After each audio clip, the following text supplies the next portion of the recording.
In our next section, we are talking about how we can separate genuine sustainability from greenwashing. First up, to provide a bit of context into the broader ESG movement, we have a video.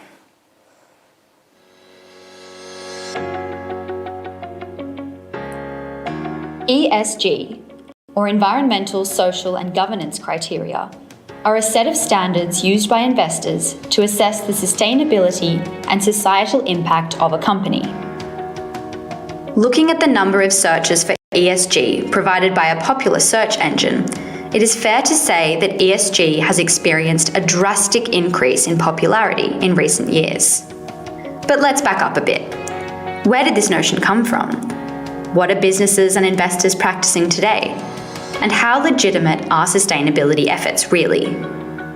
The birth of modern-day corporate social responsibility goes back as far as rich industrialists in the 18th and 19th centuries, who built hospitals, museums, public baths and reading rooms for the benefit of factory workers.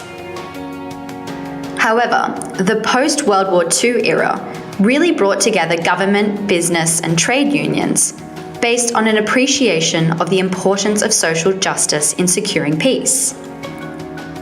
In the 1960s, people were made more aware of the explicit connection between environmental degradation and corporate activity, with the buried chemical waste at Love Canal in New York, the Chernobyl nuclear disaster, and the Exxon Valdez oil spill, a few major examples.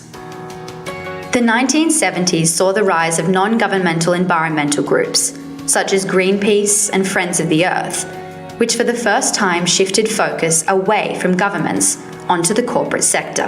In the 1980s, the concept of corporate social responsibility became part of mainstream management theory, with the help of Edward Freeman's book, Strategic Management: A Stakeholder Approach. Transparency and traceability in the supply chain became a more important concern. The 1990s saw much greater international cooperation between business and society to address sustainable development challenges. Terms like triple bottom line and natural capitalism were coined. The UN Global Compact, an initiative to encourage businesses worldwide to adopt sustainable and socially responsible policies, was established in 2000. Since then, the pattern of collaboration between business and civil society has grown. Businesses are increasingly embracing environmental, social, and governance issues, ESG, in response to both public and investor demand. Morningstar recently found that 73% of its ESG indexes have outperformed their non-ESG equivalents since their inception. In addition, ESG funds captured $51 billion of net new money from investors in 2020, a figure double that of the previous year. However, as consumer and investor preferences shift towards more sustainable goods and companies, businesses have realized the marketing appeal of appearing more environmentally conscious. This is where greenwashing comes in. It can be described as a form of commercial propaganda that makes a company appear more sustainable than they really are. The danger here is that businesses and people feel they are doing the right thing when they might actually be exacerbating the problem. Greenwashing makes it difficult for consumers to differentiate between what is truly environmentally friendly and what is not. And it perpetuates a disconnect from the true cost of green goods and services. In the energy industry, greenwashing mostly appears in the form of companies claiming to be 100% renewable, despite not buying power directly from renewable generators, or promoting renewable energy services while continuing to invest in fossil fuels. Corporations, investors, and consumers all play a role in combating greenwashing and encouraging legitimately sustainable practices that reduce carbon emissions.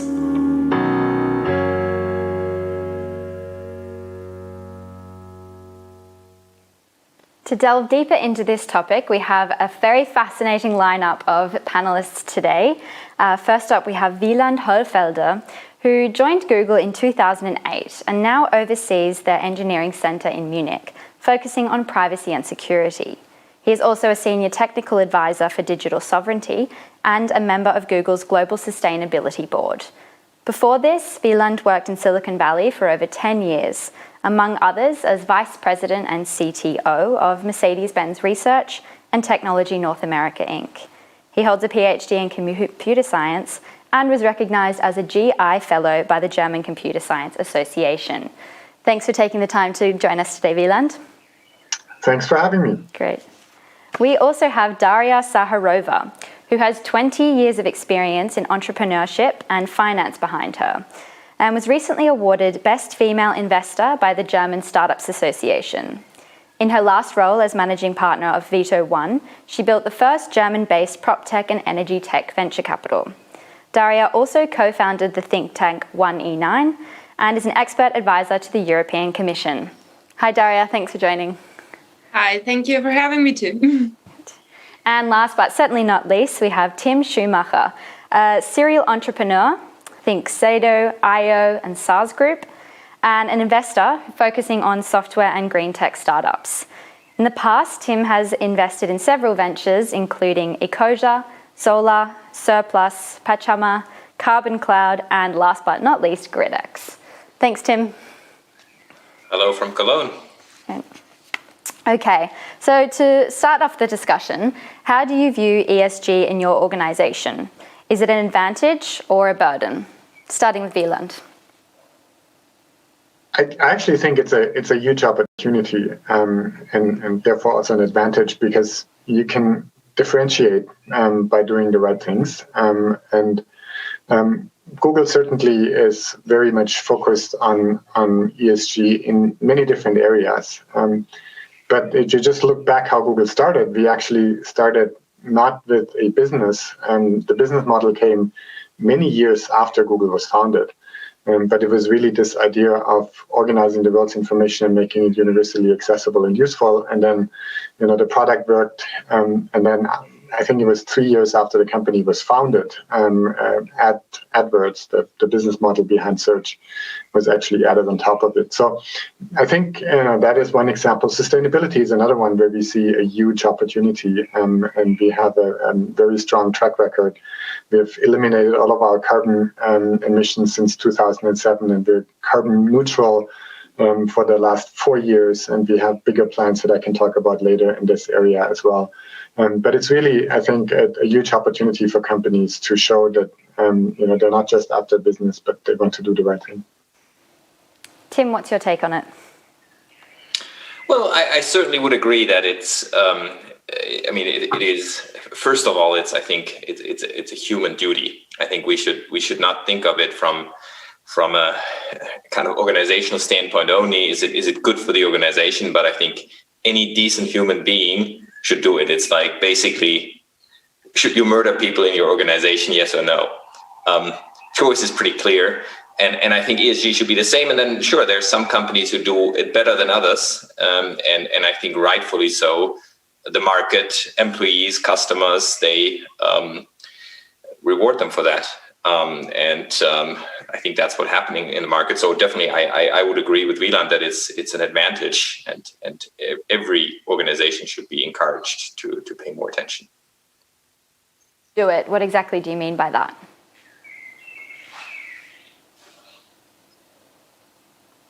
Sorry, say again. I think the connection was not very strong. Sorry, Tim, when you say everyone should do it, what exactly do you mean by that? So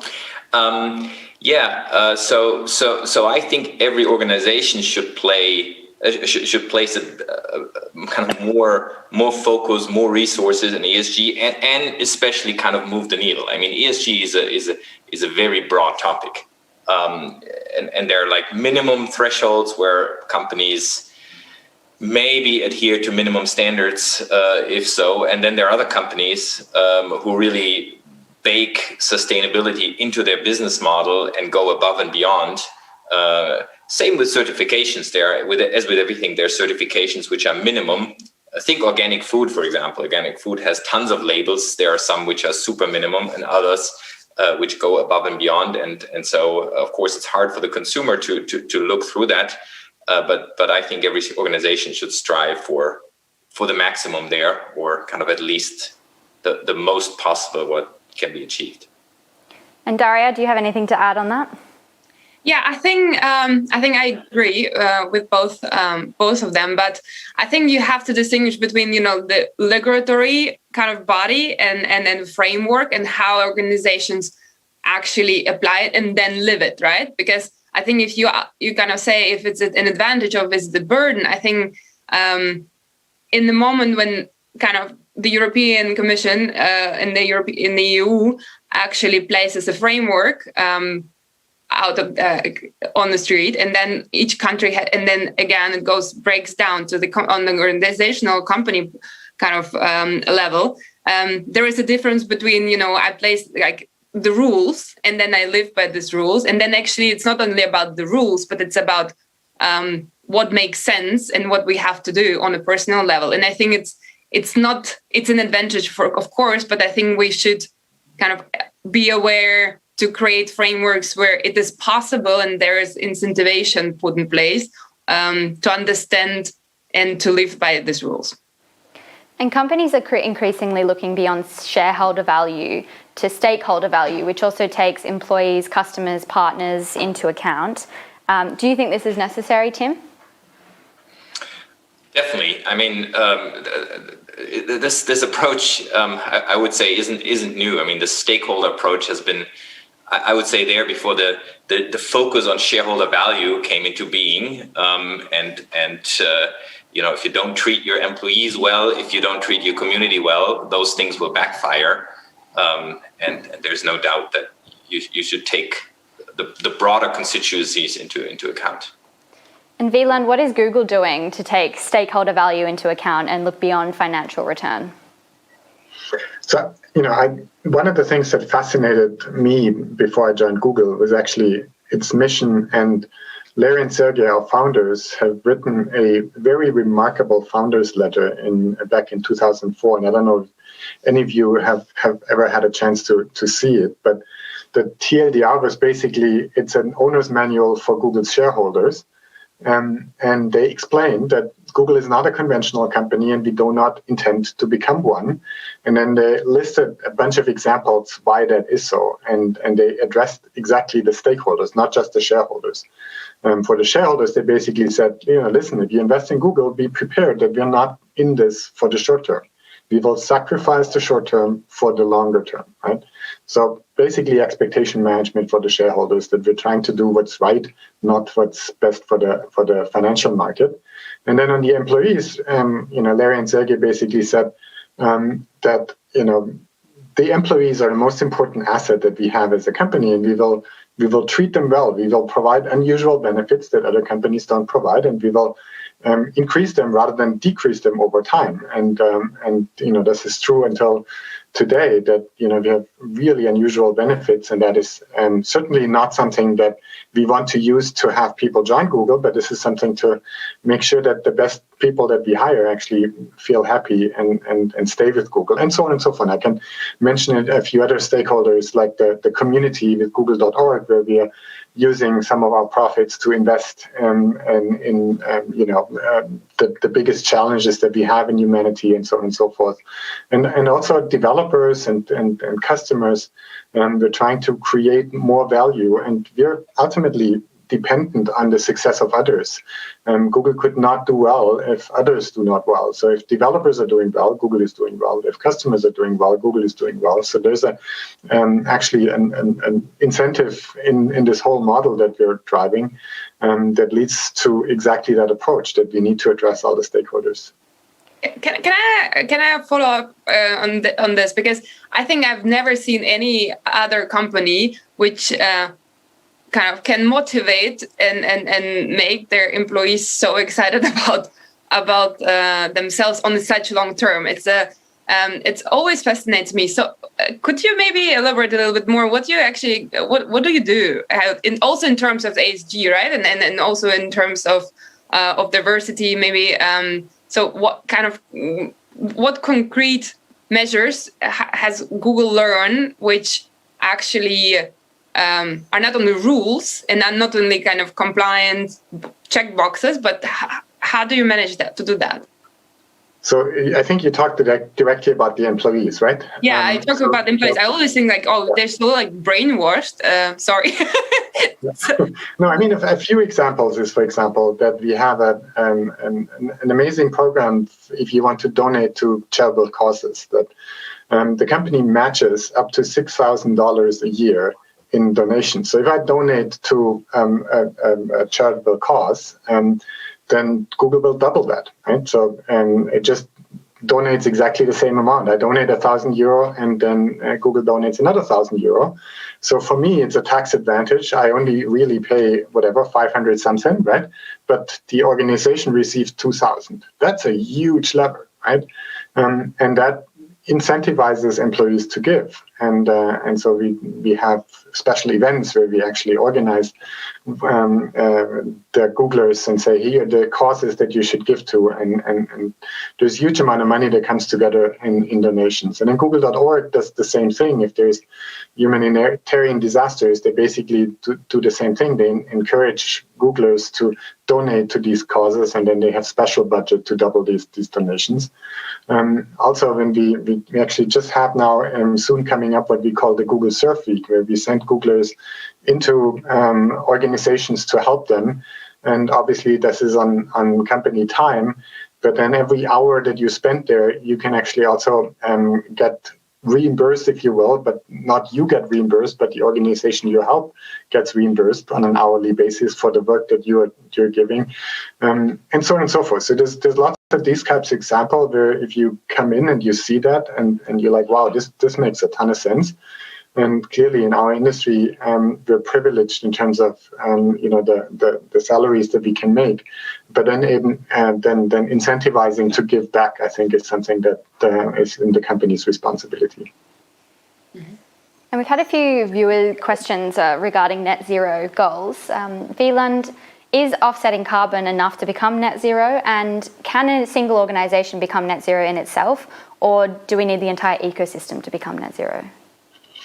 We absolutely need the entire ecosystem, and I think we've reached net zero, but we don't think it's enough. And we have gotten to this point where we say, in the last 4 years, we've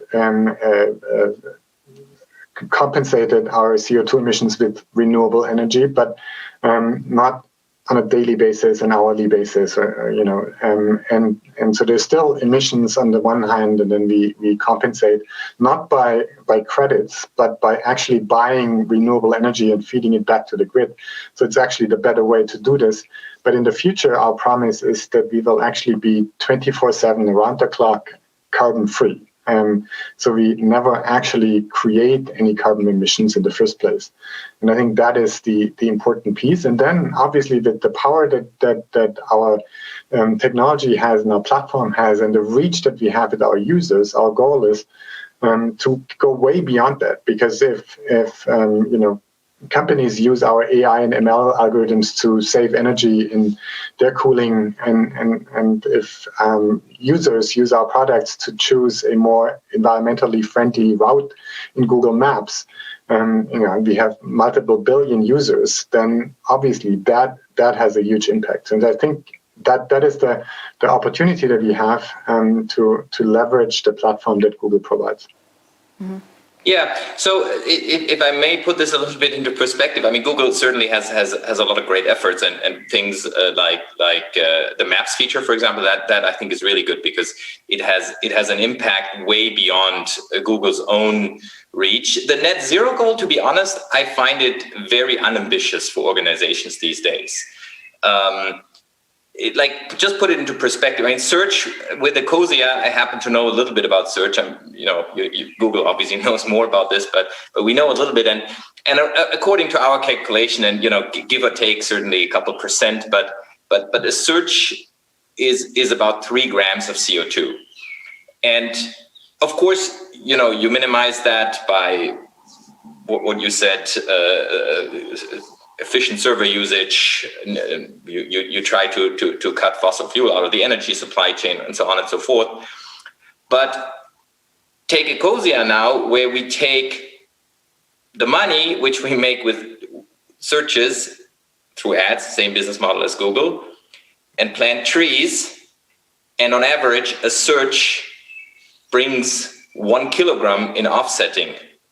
So that's a 300x relationship. So essentially, that's kind of the difference of the ambition level versus, okay, I'm just going to be net zero. And no, we're going to bake sustainability into the business model. And that's what I said earlier. I think that the general approach of saying for most companies we're net zero is okay, and for some it's actually super ambitious. I mean, if you're like an automotive company or a food producing company, it's super ambitious, net zero. If you're a digital company like most of the ones here in the room, I'd actually say it's actually a pretty lame goal compared to many goals we have. But Tim, no, Tim, I think you misunderstood our actual state of affairs, right? We are 100% renewable already today.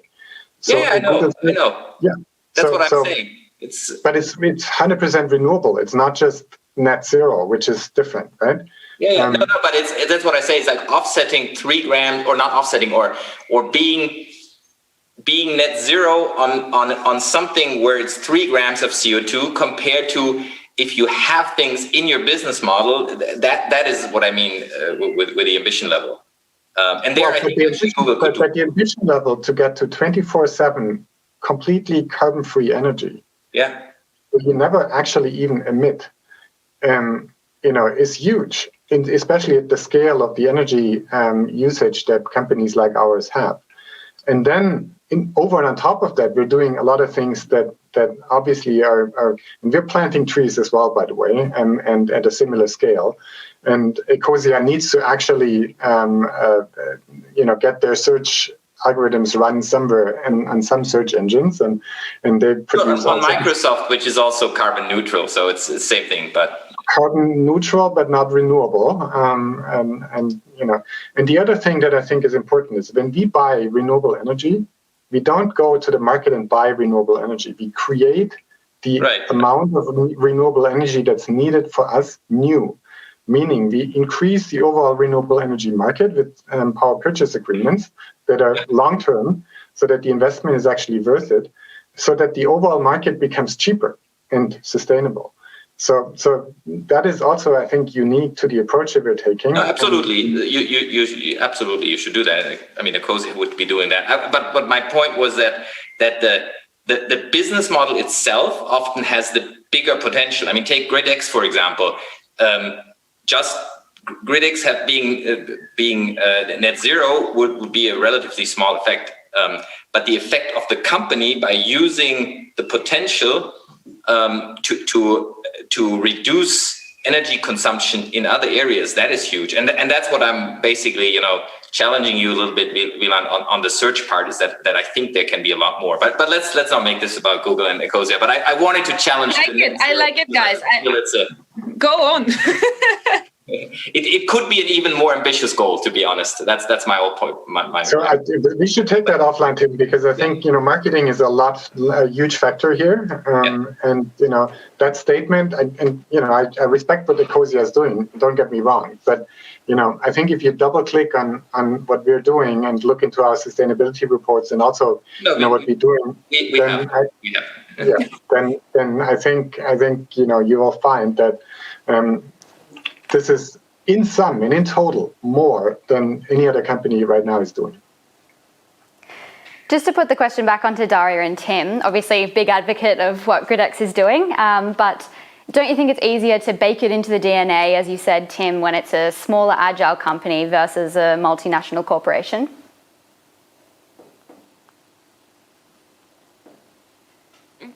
It's a good question. I think, as I said, the set of rules and incentives has to be right and in balance. And of course, it's easier if you start a company and it's a smaller scale and you have 30, 50 employees and the kind of still founder driven, easier to learn from each other. But I think you have to live by that.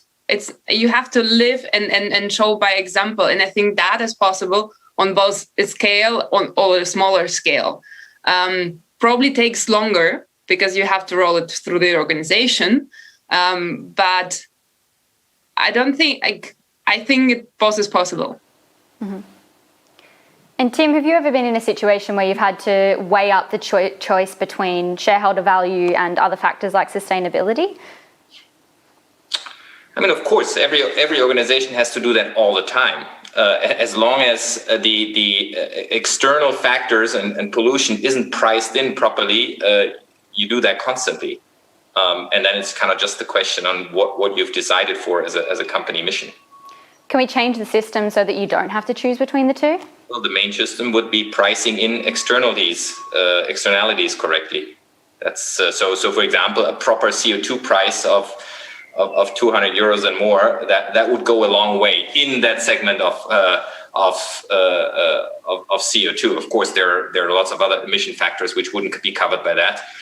So that's essentially where regulation needs to come in. And what about internal carbon taxes within companies? Do you think that could be a solution, or do you think we need to rely on regulation? It can be a solution, but at the end of the day, it's something then which some companies do and others don't, and so you're back to some abusing the system and others not, and it's of course better than nothing, but it should be. It's one of those things. It should be a top down from. Yeah. I actually agree.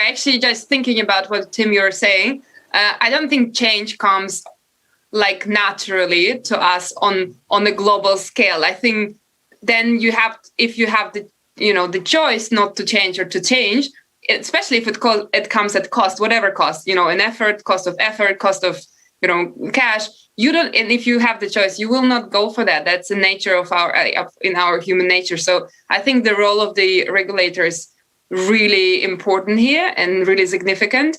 And it's not that one-dimensional, right? So it's just not about putting something on paper. I told it many times because the discussion we have now about this new frameworks is kind of reminds me of the discussion when I kind of we used to work in the investment banking. We talked about compliance out of the sun, right? So, and it just words are words, and if it's just not mandatory, you put your cross whatever you have to cross. In our I used to work in a listed U.S. investment bank, and then all our managing directors actually asked all the juniors to always make all the tests, and then it was done for half a year or a quarter, whatever it was in the mandatory, and then nothing happens, right? Nothing changes.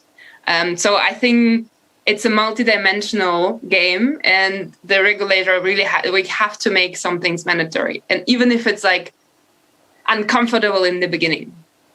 But then if we take this global problem, right? It doesn't make, it's just, again, so it doesn't, if Google we assume Google does all the right things, it's great. But if all the others don't, it doesn't matter. In this game, on this, on the global scale of the problems, of the climate crisis, one doesn't if one does, if not everyone does, or the majority does, go with the change, no change happens. If we take this top-down approach, does that mean consumers don't really play a role, or do they need to drive demand for green goods and services? I think you have the equilibrium, right? It's demand meets the consumer. I think consumers really if we look at Fridays for Future, actually that's you can see how and it's a consumer play, right? So you can see how this kind of movement, even though probably on the global scale of our global population, a small one, yet had such a great impact, right? If you look on demand, if you look in different industries, let's start with the food industry, and you talk to experts there, they say that after the Fridays for Future, actually the awareness was there, but the call to action to change the behavior, to maybe switch from complete kind of animal products to at least being, flexitarian or go for fully vegan, it's changed completely. And you can see, of course, the drastic demand for this product. So I believe even if I said one change on the individual level doesn't make a change, but still one change can bring, people together, and then it's more. And then the bigger the community is, the better the impact, of course. Wieland, what's your approach on this? No, I mean, I think, we need to, there's not one solution to this, right? And regulation, for example, is necessary but not sufficient. And if we create incentives for companies to do more, it's always better.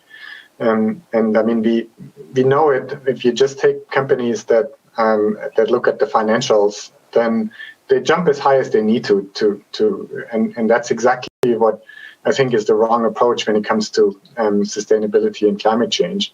We need to create incentives for companies that they do more, and I think the right carbon price, for example, is certainly one thing, but there's many other ways as well, and I think consumers are getting much more sensible to this topic and do more research and actually double click on certain statements, just like Tim and I discussed. Go behind the marketing message and say, what is the actual impact? And I think that is important, because ultimately that's the opportunity that we all have. But it needs each and every one to contribute in order to make a change. And that's why we also feel that sense of responsibility, because we have a huge reach to our users, and we have, we're a very data-driven company, obviously, so we can provide a lot of information. We have a tool that we call the Environmental Insights Explorer, and where we work with cities to actually uncover additional opportunities to reduce the carbon emissions and so on and so forth. And making use of that, I think, will be a key in this journey. We've had a viewer question about trading off between 100% renewable, so trading off between power quality and carbon-free sources, which from a gridX perspective, I don't think we need to have a trade-off. With new technology, I think we can have both. But Tim, what's your take on this, or other trade-offs that you come across? I mean, I would agree. In the long run, we shouldn't have those trade-offs. I mean, in other areas, there's really lots of trade-offs you have all the time. I mean, it's not just about money and sustainability, but it's also about other factors, like employee flexibility, for example, is a trade-off. Like at many of my companies, we have a policy, for example, to never fly if it's less than 500 kilometers. And the trade-off is you mandate something which is potentially against some of the people's flexibility and might make travel harder for them. Is it the right move, though? I think it is, but not everybody would agree. And I think you have lots of those trade-offs. Daria, what do you think about that? Yeah, I think, it's not like ideally we wouldn't have to have a trade-off, of course. And as you say, we have amazing companies with amazing technology trying or aiming to make this possible. But in the end of the day, it's always like the world is not black and white, right? And it's always a trade-off for someone somehow, right? And I think the key is kind of to understand, as a company especially, what is your set of values and how do you actually live by them, and what is your prioritization and why, and if it comes at cost, that you understand why, and then I think most of our decisions, especially in the context of sustainability and climate, given what we've, our history and how we live and then our lifestyle as a person, like individually and in companies, it will always come at cost. And we've briefly touched on this, but Wieland, how important is transparency in the context of ESG? And how can companies be held accountable so that consumers are really aware of what they're getting? So I think it's hugely important. We always say at Google, data beats opinions. And so, you can make claims of what you're doing, and it's super hard for the average person to really understand what a certain claim means and how big of an impact it actually is if you don't look at the data behind it. And so, I'd like to come back to that example. The goal to be 24/7 carbon-free for a company like Google is, when you look at the numbers, really ambitious. And if everyone would do that, we would have zero carbon emissions. And that, of course, is a dream, but to get there is super hard. Our goal is to take a data-driven approach and then share what we learn in this journey in the next few years. Hopefully we can get there in certain areas earlier, and I'm pretty hopeful, actually, based on the data that I see, that we can accomplish that earlier. But then share that to make sure that everyone can learn from it. And that's what we're trying to do. And I mentioned the Environmental Insight Explorer, but we have other data-driven tools that actually help others to become more sustainable. The Maps example is a good one, not just for car rides, but also for flights, for example, to make sure that you actually get alternatives. And then somebody says, hey, this flight is that much carbon emission, but why don't you take the train, right? These are wonderful examples where if you just as a consumer see the data and say, oh, okay, I can see the cost, I can see the carbon, I can make that trade-off. Right now, that's practically impossible because you don't have that information directly in front of you when you need to make that decision. And I think at GreenTech just the other week, Gail Whiteman also said, we need a dashboard for the world. And I really like that as a data-driven company, and I'd love to figure out how we can make that happen for a lot of these types of things. And then our sustainability reports are way beyond what we need to disclose.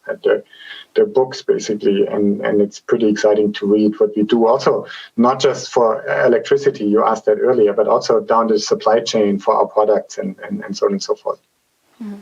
Yeah, I mean, the data dashboard, that's a great idea, because also it would force every company to not share selectively, because that's what's happening at the moment. And I think, Daria, that's the difference to the financial compliance, which sometimes appeared. It was mandated, and it forced companies to regulate and to share certain numbers. And at the moment, and I mean, that's kind of the main point of this panel, is why we're talking about greenwashing. Every company is just sharing very selectively. And of course, there's a lot of things which every company knows which could be done better, but they're not shared. And I mean, my startup are in most cases better there than Google and any of the other big corporations. I think they're all equally guilty, because still the main measurement is still profitability. Let's face it, especially for public companies. And so greenwashing is happening everywhere. I think it's almost an inherent problem of completely profit-driven companies, to be honest. Yeah, I would challenge that, Tim. That it is, because the way you said it, it sounds like intentional, and I think that's probably not necessarily what's going on. I think you need to look behind the curtain. You need to also look at the DNA of the company and the employees at the company and how they are behind it. And I'll give you just a very, very simple example. We have 0 parking places for our employees here in Munich. There's not a single employee parking place because we're in the middle of the city, and people can come with public transportation. If they need to, they can rent a parking spot on their own, but we don't pay for it. Yeah. There's no company cars at Google. No, right? I wasn't meaning to attack Google on this. I think it's a general systemic problem. But again, I think it's happened, you shared a specific item, which is great, by the way. Congrats to the parking spot. I didn't know that. And that's practice in actually most of my companies as well. And I think it's a really good practice. But, I could give you 5 other practices which don't look that good. And again, we shouldn't do that because it shouldn't be about Google and Ecosia here. But I think that selective greenwashing is happening everywhere. And I think, we can't escape that, because that's what a company is mandated to do, namely look good in public so that people buy their products. But it's not only about public, right? It's also about startups. If you look at DAX we get now, startups aren't any better. Out of the sudden, every single startup is actually climate tech startup. Every single, whatever they do, there is always the impact part of it. And I think it's also, it goes, of course, back kind of, it goes back to the overall climate discussion, but it also goes back to the investors, right? Because kind of, I assume, as a founder, this is where I get money for now. So I start greenwashing in a way because I start like looking for some stories I can tell. So, and then investors actually don't go deeper into that. They say like, okay, so sounds good. I'm a climate investor now. So I think it's not only investors are the same. Yeah, they are the same. A lot of funds are greenwashing by having selective investments in that field now, and we see that. Yeah. And what methods can you use to determine if a company really is green or if it is just greenwashing? Well, probably kind of look deeper, right? And define a set of criteria to say like, how do you define, what's greenwashing in terms of, as an investor, for example, there is like two different pockets, because one is it kind of a sustainable business model in a way, like Tim said before, is it the part like, have I built a product or a service which is like at core attacking the climate crisis, right? This is one. And then whatever else I do, which may be amazing, right? We don't need we have so many problems in the world. We don't really need only climate tech startups now or companies, right? But do I live as an organization about like kind of upon these rules or a set of framework? It can be no parking spots. It can be whatever. But I think this is like two different topics for me, right? And I think one is, of course, easier to kind of measure, but the second, it's a little bit, I think we're in the progress. I wouldn't expect every company actually also to have all the answers, because they're like, it's still not really clear what everyone has to do, right? So, but looking deeper, asking questions, as an investor especially as well, kind of making it clear that it's a part of your investment decision, I think that then will make a difference. Because as long as it's just like, okay, well, I have a framework, I have to report to my stakeholders, my investors, so I do 3 crosses, okay, it's done. And then their startup, it's very shallow, but so again, show me that you have this and this. This is very easy, but that doesn't change anything, right? So everyone has to really mean it. And I think mean it means that there is a consequence. And as an investor, again, the consequence would be, in the worst case, I don't invest, because that doesn't apply to what I expect for, right? And Tim, what are the main forms of greenwashing that you've come across in the energy industry? Well, definitely on the consumer side. I mean, the fact that actually the energy industry is kind of one of the hardest, because as a consumer, you get your power from the power plug no matter what happens. It's like such an invisible product. It's one of the hardest. And so when companies market green power, we all know that it's a very, very broad range, whether it is, as Wieland correctly said, whether it's incremental power and really going into increasing the amount of renewable energy in the grid, or whether it's simply shifting. So if I buy a contract and it's essentially just reducing the renewable power of someone else, then nothing has been gained, except that I pay more money and the energy company makes more. That is absolutely useless. And so that would be a prime example. But even in the B2B field, you could find notable examples, as Daria said, where every company says, "Oh, I'm climate tech and I do something energy wise, which is good for the climate," but essentially it is nothing like that. We've had a question from an audience member. I'll leave it open to whoever would like to answer. What do you think about the Dow Jones sustainability indices? They've become the key reference for sustainability investing.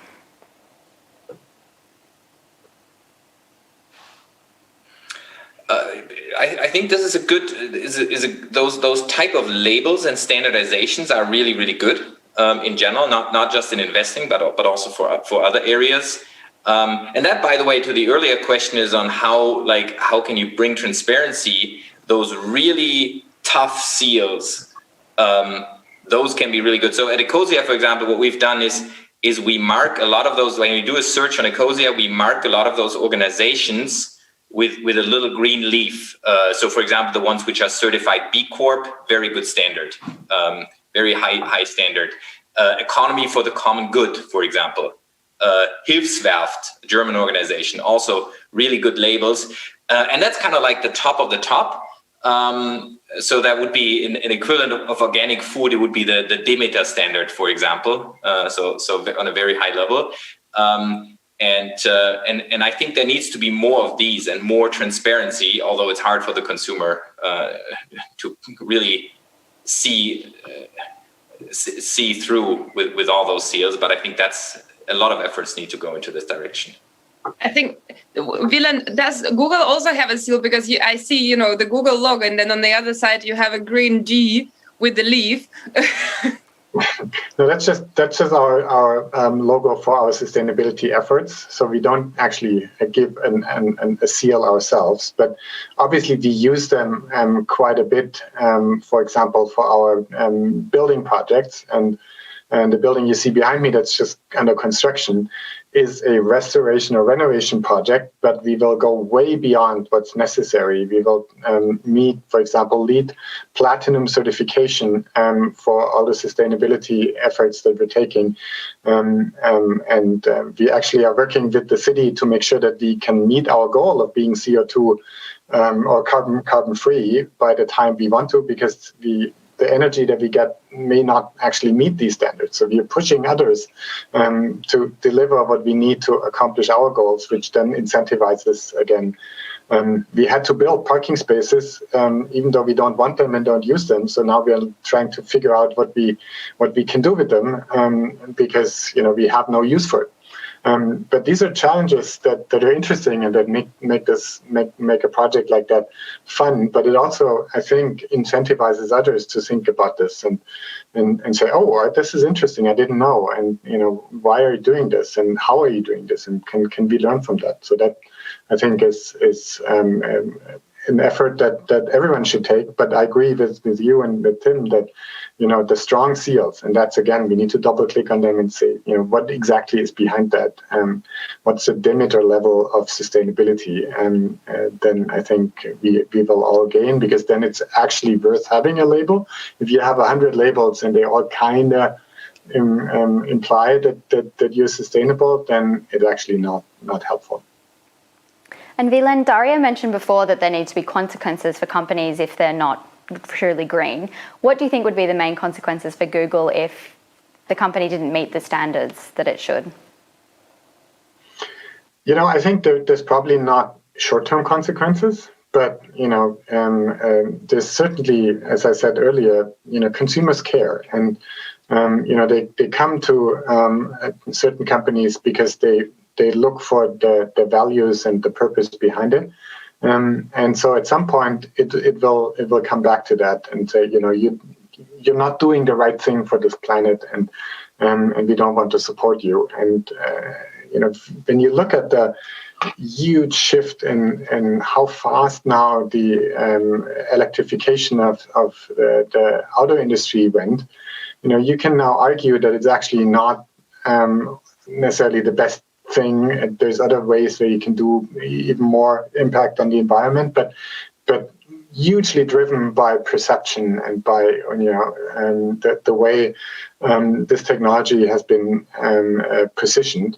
And I drive electric myself, and once you actually make that step, and I produce my own energy on my own roof, and I use gridX to actually optimize my energy management in my house, and we have a lot of fun together. I have batteries in the basement to capture the energy I save during the day, so I can be neutral during at night, and so on and so forth.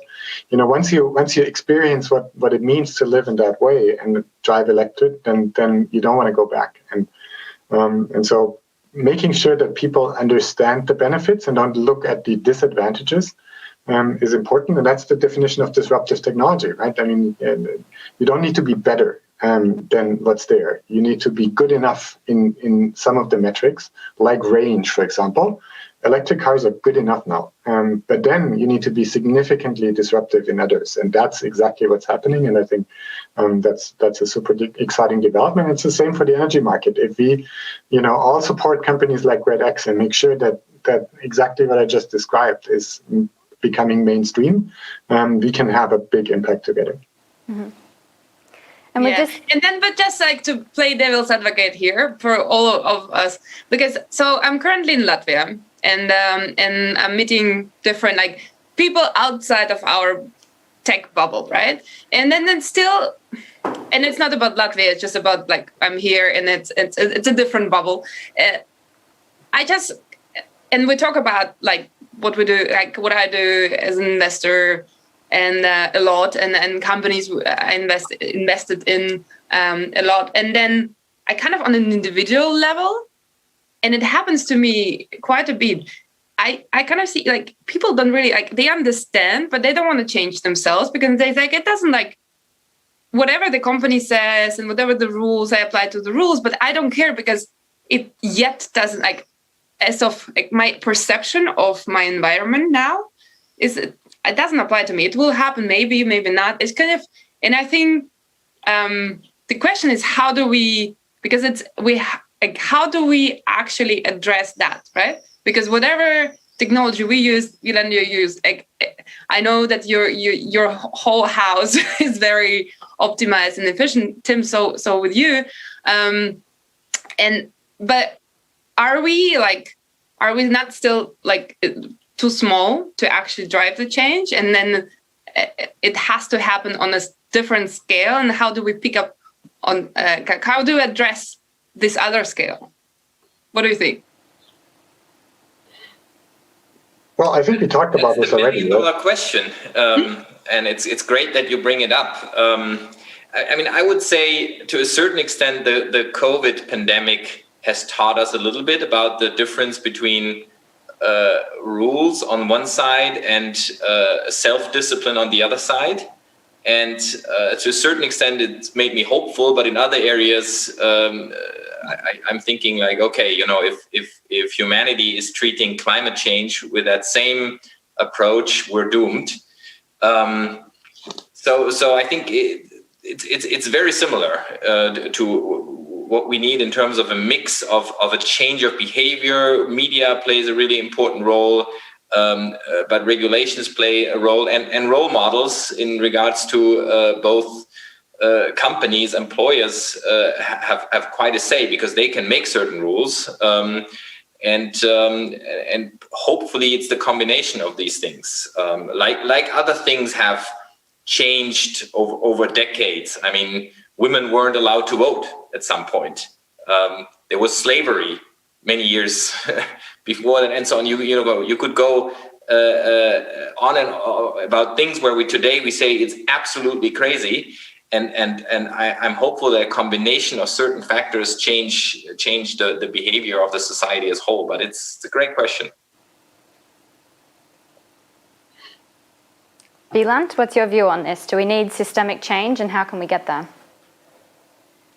I mean, we do need systemic change, but I also feel we actually are in the middle of a systemic change. If you look at everything that's happening with Fridays for Future and the electrification of the powertrain and the Green Deal and so on and so forth. So I think we need to appreciate the appetite for change, and we need to reinforce it with the right measures, rather than constantly saying this is not enough or not happening. It is not enough. That's clear. But I also think reinforcing positive energy is always better than creating too many independent or disconnected initiatives. And so that's what we all need to do. We need to make sure that people come together and to support that change it's a movement almost in many ways, right? And then also long term, I think that is going to be how companies will be successful. That is what the market will prove. This is what the investors will actually go after, and then it actually, I think, is self-sustaining. Just to add a pun that I think will make sense here. And just some final words from each of you. Are you hopeful about our future of corporate sustainability? And what do you think will be the most decisive factors in achieving carbon neutrality?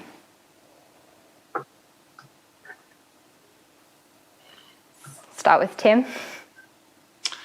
Well, I'm partially hopeful. I think there are a lot of good companies. Google certainly is one of them. There are a lot of bad ones out there. They don't talk about this. They just kind of go and print money and give shit about everything else. And it's still the majority of the companies. And then, of course, there's some, especially really well-meaning startups and non-profit organizations who push the bar even higher. But with that big breadth, I think we would need a more systemic change on a political level to actually get, especially all the bad apples moving faster. They are the problem here. As Daria said, like not us here in this bubble. I mean, we're just debating this on a fairly high level, I would say. But the problem is, how do we move this more mainstream? And that, in my opinion, won't go without force. But yeah, I'm somewhat optimistic, but not fully. Yeah, and I agree. I'm optimistic, maybe a little bit more than Tim, but I also agree that we need force, but maybe more a pull force than a push force, and creating incentives to do the right thing. Because without that, you will not get the companies that are just hiding behind the regulations that are currently in existence. You need to create incentives that are beyond regulation to actually get these companies to move. I would love to be optimistic. I think, well, let's say so. Like, I'm by nature, I think I have doubts about us as humanity, to be honest. Just given the data from all the history, but I choose to be optimistic. And I think as a venture capital investor, we have such a privilege to have such an early access to, to not only capital, but also to knowledge, to amazing, sometimes crazy entrepreneurs, right? Daring to actually do something for a change of systems, and to technology, to kind of all these components that kind of enable us to bring them together and actually be able to contribute a little bit more. So the future could be more optimistic. So that's why I choose to be optimistic, even if I'm kind of, not 100% sure what happens as everyone. Okay. Well, thank you so much, all three of you. That was a very, at times, heated but really productive discussion. And yeah, we're really grateful that you could all take the time to chat with us today. Thanks. Thanks. Thank you.